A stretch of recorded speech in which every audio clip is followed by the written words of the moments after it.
Yellow guys, selamat datang kembali di Pojok Seram. Hari ini lanjutan film Detention episode 7 ya. Mari kita mulai.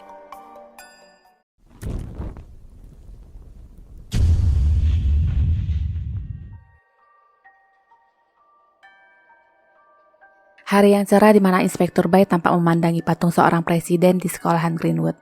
Dulu ceritanya Inspektur Bai diminta untuk datang dan membantu di sekolahan itu. Suatu hari Pak Kepala Sekolah yang pada saat itu belum menjabat ditegur oleh Kepala Sekolah pada saat itu yang mengatakan menjaga ketertiban itu adalah hal yang baik. Ketika semua sudah selesai, mereka hanya murid bukan tentara. Apa yang kita berikan adalah pengetahuan. Para murid tidak menuju ke pertarungan. Hal-hal yang terjadi di tentara bukanlah hal-hal yang harus terjadi di Greenwood. Tolong diingat itu. Setelah itu Pak Kepala Sekolah pun memperkenalkan Letnan Kolonel Bai Kofeng yang dipindahkan dari tentara untuk melayani sekolahan itu. Kepala sekolah ini dengan senang hati menyambut Inspektur Bai saat itu dan tetap mengingatkan bahwa ini adalah sekolahan bukan kamp tentara. Jadi mungkin ada beberapa hal yang tidak perlu diterapkan. Setelah kepala sekolah ini berjalan pergi, kepala sekolah mengatakan kepada Inspektur Bai bahwa dia mengingat revolusi sebelumnya juga dimulai dari satu sekolah oleh seorang ketua dan berkata, "Mari kita jadikan ini dasar dari kebangkitan." Di tempat lain, Yun Sang terlihat sering menghampiri Guru Chang dan menghabiskan waktu membaca di sana. Hari-hari mereka lalui bersama dan ada suatu ketika Inspektur Bai pernah melihat mereka. Selanjutnya Pak Chang mengajak Yun Sang untuk menanam pohon rue yang berdasarkan kepercayaan bisa menangkal roh jahat dan serangga, juga bisa dipakai sebagai obat. Yun Sang seakan mengingat sesuatu di mana seseorang pernah memberikan tanaman yang sama dulu. Yun Sang berkata dia mempunyai perasaan yang aneh belakangan ini. Perasaan seperti pernah mengalami ini semua sebelumnya. Seperti ilusi tapi kelihatannya sangat nyata. Perasaan seperti aku bukan berasal dari dunia ini. Pak Chang lalu memegang tangannya dan berkata, "Kau merasakannya? Apakah kau merasakan sentuhan ini? Kau bisa mendengarku, kau bisa melihatku. Bukankah ini nyata? Apalagi yang kau mau?" Sebuah ilusi yang kembali mengganggu Yun Sang. Kenyataannya yang terjadi adalah Guru Chang hanya berkata, "Hidup membuatmu terlalu stres. Kau juga membuat dirimu dalam tekanan sambil bercocok tanam." Besoknya Yun Sang kencan dengan Pak Chang. Malam itu Yun Sang terlihat senang bersama Pak Chang. Pulangnya Pak Chang memberikan kalung gio kepada Yun Sang sambil mengatakan ini akan melindungi dan membawamu pulang jika kau tersesat. Keesokan harinya di sekolah, seorang pria mengatakan kepada Bu Yin, murid yang ikut dalam kontes itu sangat luar biasa. Fang Juixin dan Feng Cuitin memenangkan kehormatan untuk sekolah dan mengajaknya untuk mengambil foto di bawah pohon. Bu Yin melihat kedekatan Pak Chang dan Juixin itu tidak sebatas hubungan murid dan guru. Mereka pun ikut dalam pemotretan dan menjadi foto kenangan yang ada di dalam kotak Juixin di episode sebelumnya. Kembali ke dunia nyata, Pak Sen dan ayahnya membahas tentang penguasaan tanah sekolah secara pribadi ke depannya. Inspektur Bai menghadap kepala sekolah. Tanpa basa-basi, kepala sekolah berkata sekarang dia sudah bisa menikmati masa pensiunnya dan mengucapkan terima kasih atas bantuannya selama ini. Inspektur Bai terlihat tidak senang dengan keputusan itu dan berkata dia tidak akan kemana-mana. Intinya Inspektur Bai tidak ingin pensiun dan menganggap selama ini dia sudah berkorban untuk Greenwood dan negara. Kepala sekolah berkata Greenwood bukanlah medan perang. Setelah 30 tahun belumkah kau datang? Ketua sudah pergi, sudah waktunya untuk rejim baru. Sekarang sudah waktunya kita untuk menjadi lebih besar. Kita bisa melakukan apapun yang kita mau dan ini disebut demokrasi.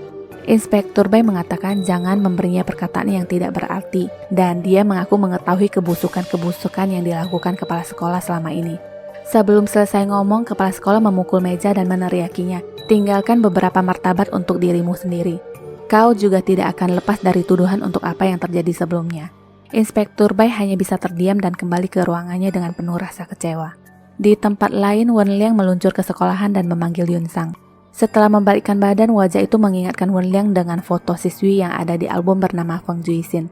Wen Liang menanyakan kau ingin apa. Juixin tidak memperdulikannya dan berjalan pergi. Wen Liang terus mengikutinya dan kehilangan jejak di sebuah ruangan. Di saat Wen Liang masih melihat-lihat, Juixin mendorongnya dari belakang dan dia pun terperangkap di sebuah tempat yang berbeda. Juixin berkata kau bukan targetku, jangan mengacaukan rencanaku. Di dunia Juixin, Yun Sang masuk ke ruangan Pak Chang dan menemukan sebuah kertas yang bertuliskan sebuah pesan yang berbunyi, "Pak Chang jangan lupa persetujuan kita." Pak Chang menghampiri Yun Sang dan dia pun segera memasukkan surat itu ke saku roknya. Setelah beberapa lama membaca buku di ruangan itu, Yun Sang menghampiri Pak Chang dan menanyakan tentang janji jalan-jalannya hari itu, tapi Pak Chang membatalkannya karena ada urusan lain yang harus dia kerjakan. Tiba-tiba dari belakang Bu Yin datang dan memanggil Pak Chang dengan mengatakan sudah waktunya dan terdiam tidak menyelesaikan kalimatnya saat melihat Juisin di sana. Yun Sang berkata, aku mengerti, urusan guru itu lebih penting daripada murid, lalu pergi. Terdengar suara Pak Chang berkata, Feng Juisin adalah seorang yang antusias belajar. Bisakah kita membiarkan dia? Sebelum menyelesaikan kalimat itu, Bu Yin berkata tidak. Aku tidak akan membiarkan murid yang tidak ada hubungannya dalam bahaya. Ming Hui, kau seharusnya tahu ini adalah urusan kita. Lagi pula kau dan Juisin semakin dekat belakangan ini. Apakah kau? Pak Chang lalu memotong, ini adalah urusan pribadiku. Bu Yin menjawab, pribadi? Bagaimana bisa kau terlalu naif mengambil jalan itu? Ketika kau jatuh cinta, pernahkah kau memikirkan kami? Kita semua ada di kapal yang sama, jangan lupakan itu. Di luar, Juisin menguping sampai di sini dan bersembunyi karena mendengar suara langkah kaki orang yang menuju ke sana. Guru Yin melanjutkan, jika kita tertangkap, itu tidak akan hanya kita berdua, mengerti? Inspektur Bai masuk dan mengatakan kepada Bu Yin, kepala sekolah ingin bertemu. Sepertinya ingin membicarakan yang berhubungan dengan pemerintahan dan sekolah. Sebelum Bu Yin pergi, Inspektur Bai menyindir, aku dengar beberapa guru di Greenwood mengajar secara pribadi. Di bawah kedok bimbingan mereka membaca buku-buku terlarang. Aku sudah mengatakan kepada kepala sekolah hal ini seharusnya tidak terjadi di sekolahan, bukannya begitu? Bu Yin menjawab, kau terlalu khawatir.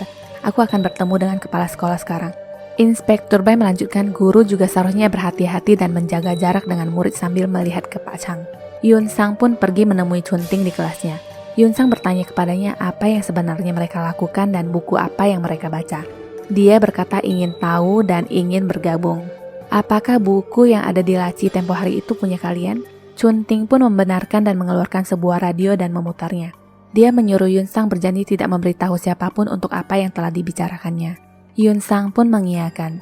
Chun Ting bercerita benda yang dipegangnya itu adalah radio tak berizin. Kami menggunakan untuk frekuensi yang tidak teratur. Di dunia nyata, Pak Wei pun terus mendengarkan radio sambil mengingat Pak Chang. Tiba-tiba frekuensinya berubah seakan dia mendengar omongannya dulu bersama Juisin yang berkata, kata Pak Chang ini adalah suara kemerdekaan. Walaupun kita hidup di penjara, dengan ini kita bisa terhubung dengan dunia. Sebuah kata kebebasan dan suara kebebasan bisa membantu kita untuk lolos dari sini. Kembali ke dunia Juisin, Yun Sang terus menggali informasi. Jadi kalian terus mendengarkan siaran ini bersama? Chun Ting berkata, kami juga membaca buku. Bu Yin membawakan buku untuk kami. Setelah kami baca, kami akan merundingkannya. Di dunia nyata, Pak Aman Wei yang terus mendengar omongan itu berteriak, Wei Chun Ting, kau benar-benar tidak berguna. Apa yang telah kau lakukan? Dan suara itu seperti sampai di kuping Yun Sang. Yun Sang bertanya, suara apa itu? Chun Ting dibikin bingung karena dia sendiri tidak mendengarkan ada suara aneh. Pembicaraan antara Yun Sang dan Chun Ting terus terdengar di dunia nyata. Pak Man Wei terus mengumpat pada dirinya sendiri bahwa dia adalah orang yang tidak berguna dan gak ada bagus-bagusnya. Dia kemudian mengingat Wen Liang yang menanyakan tentang Juisin. Di dunia Juisin, dia tampak mencari sesuatu di ruangan penyimpanan dan kegap oleh Bu Yin.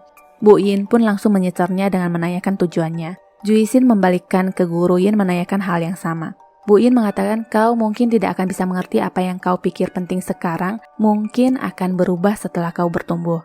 Yun Sin menyela perkataan Bu Yin dengan mengatakan dia bukan anak kecil lagi. Bu Yin menjawab, bukan itu maksudnya. Kau begitu pintar dan penulis yang bagus. Masa depanmu tak terbatas. Aku harap kau tidak membiarkannya. Bu Yin menghentikan kalimatnya setelah melihat kalung yang dipakai Yun Sang. Yun Sang pun menyadari itu dan memegang kalungnya sambil berkata, terima kasih, aku pamit. Bu Yin berkata, memakai itu hanya akan membuatmu menderita. Kau tidak seharusnya mengalami hal ini di usia mudamu. Percayalah pada ibu. Yun Sang berkata, baik, aku percaya pada ibu, dan pergi. Yun Sang menemui Pak Chang di ruangannya. Di sana, Pak Chang berkata sekolah telah menerima petisi. Aku senang kau kembali ke pelajaran yang tepat, yang artinya kau tidak perlu lagi kembali untuk konseling.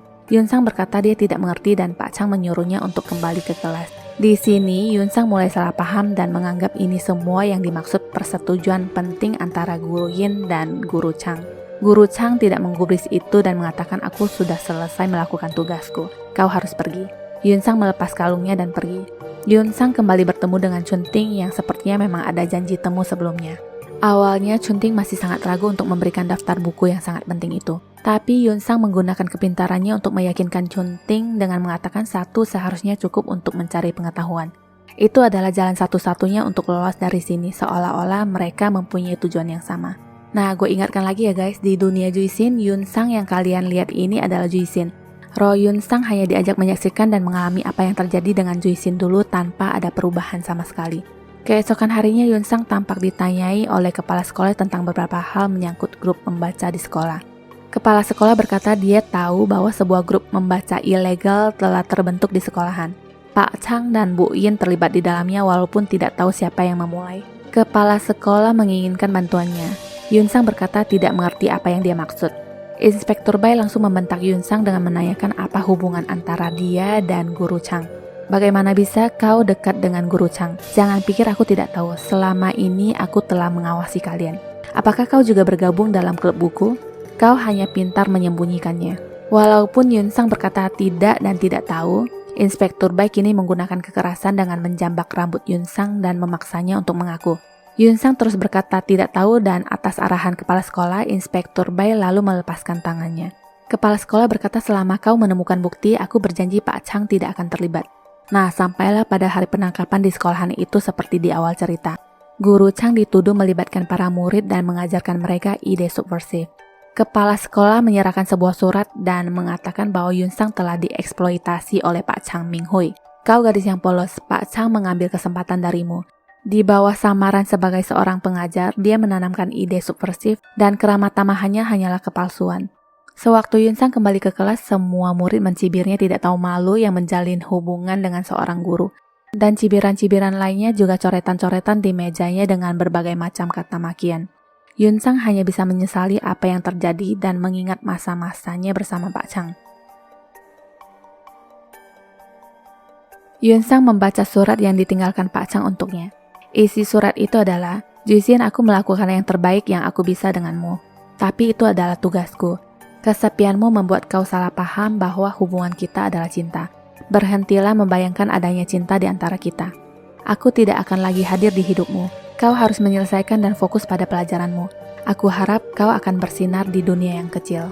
Yun Sang membaca surat itu sambil duduk di atas gedung dan tiba-tiba Juisin sudah di sampingnya dan mereka berkata, lihatlah mereka sudah menekan kita sampai di titik ini. Dan inilah satu-satunya jalan yang tersisa. Mereka pun menjatuhkan diri dan tiba-tiba Yun Sang berada di tempat yang berbeda. Tempat yang seperti penjara. Di sana juga tampak beberapa orang yang kepalanya ditutup karung. Yun Sang mengingat itu adalah Guru Chang dari buku Walden juga mengenali Chun Ting dari radio yang tergeletak di sampingnya. Yun Sang lalu mendekati seorang gadis yang memakai seragam sepertinya. Di saat dia ingin membuka karung penutup itu, waktu seakan kembali berjalan mundur ke belakang, kembali ke saat dia yang tiba-tiba sudah berada di sebuah ruangan penyimpanan dan mengulang kembali apa yang terjadi sebelumnya. Kali ini beberapa potongan kenangan lainnya terlintas di kepalanya. Di dunia nyata, Paman Wei berlari menghampiri gedung sekolahan Greenwood, sedangkan Wen Liang terus memanggil Juisin untuk melepaskannya. Suara itu terdengar oleh Paman Wei. Di dunia Juisin, Yun Sang sudah pada momen di saat Chun Ting memperlihatkan radionya. Di dunia nyata, Paman Wei terus mencari arah suara Wen Liang sambil memanggil namanya. Wen Liang mendengar suara Paman Wei dan berkata, aku tidak tahu Juisin mengurungku di mana. Singkat cerita, akhirnya Paman Wei berhasil menemukan Wen Liang. Di dunia Juisin ketika Yun Sang yang bertanya suara apa itu, kalau sebelumnya dia mendengarkan suara Paman Wei yang menyalahkan dirinya sendiri, sekarang dia mendengarkan suara Paman Wei dan Wen Liang di radio itu. Begitupun suara Yun Sang dan Chun Ting yang terdengar di dunia nyata. Wen Liang terheran kenapa ada suara Yun Sang di radio itu. Mendengar itu, Yun Sang seperti mengingat beberapa gambaran masa lalunya dulu. Wen Liang berinisiatif menggunakan radio itu seperti ponsel dan terus memanggil nama Liu Yun Sang. Chun Ting tidak bisa mendengar suara yang ada di radio itu. Sewaktu dia pergi mengambilkan segelas air permintaan Yun Sang pun menjawab radio itu dan bertanya siapa di sana. Wen Liang menyebut namanya dan Yun Sang kini mengingat masa lalunya. Yun Sang pun memanggilnya dan mengatakan dia terjebak di dunia Juisin. Dia menceritakan ketika dia melakukan kesalahan, dia harus memulai lagi dari awal dan mengulang hal yang sama. Wen Liang mengatakan kepadanya kakeknya pernah mengatakan orang yang mengakhiri hidupnya tidak benar-benar ingin mati. Mereka merasakan terlalu sakit dan tidak bisa melanjutkan kehidupan dengan kesakitan mereka, makanya mereka mendendam. Kau harus mencari tahu apa yang paling dia takutkan dan hindari. Kau harus membuat mereka melepaskannya. Yun Sang lalu mengingat dua pria yang ada di penjara. Chun Ting kembali, Yun Sang meletakkan kembali radio itu. Wen Liang masih ribut di belakang radio tapi Yun Sang sudah tidak bisa menjawab dan sinyal radio itu pun terputus. Di dunia nyata, pintu tiba-tiba tertutup di ruangan Inspektur Bai. Suara Juisin memanggil namanya. Setelah berbalik badan, dia melihat Yunsang dan menanyakan apa yang sedang dia lakukan di sana, juga memarahi Yunsang yang memanggil namanya tanpa sebutan Pak. Yunsang berkata, apakah kau sudah melupakanku? Aku adalah Feng Juisin. Inspektur Bai tertawa mendengar itu. Juisin berkata, setelah 30 tahun, tidakkah kau merasa menyesal? Apakah kau berpikir kau tidak perlu membayar untuk semua darah di tanganmu? Inspektur Bai berteriak kepadanya, di medan perang kau hidup atau mati. Bagaimana bisa kau perang tanpa pertumpahan darah? Suara seorang laki-laki terdengar yang berkata, Greenwood bukanlah medan perang. Setelah 30 tahun belumkah kau hadir? Ketua sudah lama pergi, sudah waktunya untuk rejim baru. Sekarang sudah saatnya untuk kami yang mengambil alih.